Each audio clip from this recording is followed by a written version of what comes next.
I graduated from Christian College in 1941. After that, I made my home in Sykeston, Missouri with my parents. There was one about a UFO, flying saucer, or whatever. It was on a farm up the road. No one seemed to know about it. I heard that they were arrested or gathered up and hidden in a dungeon or something where no one could get to them, and we weren't allowed to ask questions. To this day, I think the reason it's so quiet, there was such a hush-hush on it.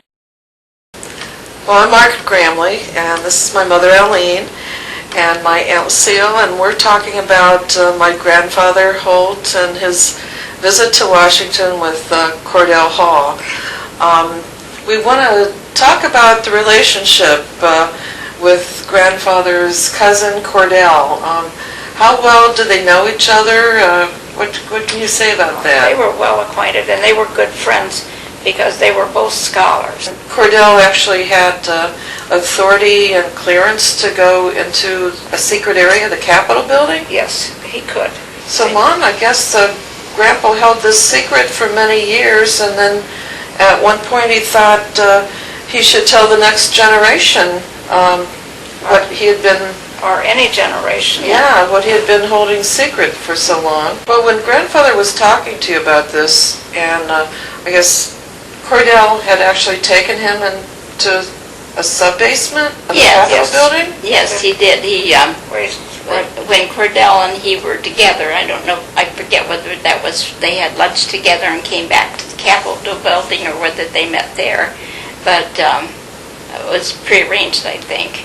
And Cordell said that he wanted to show Dad something, and that he would have to promise to keep it a secret. And Dad did, and they went down in the building. Dad wondered where in the world they were going, and they ended up in what was the sub-basement at that time. And Cordell, there was light in the hallways, but not in the room. And he seemed to know where the switch was, and he turned the light on, and there was these, I think 3 or 4 big jars with these little people or creatures or whatever they were. Dad called them creatures. Yeah, and they had the bodies pretty much of a human, but a little different, and their heads were different than ours, and they talked about that for quite a while, and did Grandpa say where he thought these came from? No, he just said what he saw.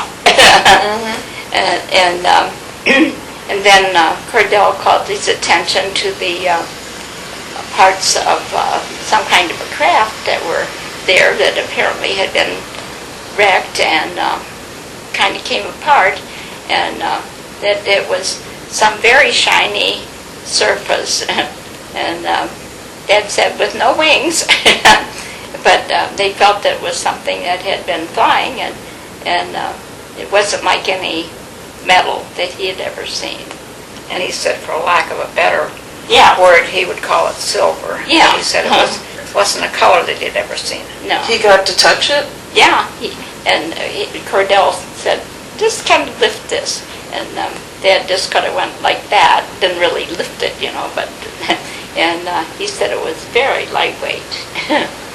And back then they didn't have any metals that were very lightweight. No, metal was metal.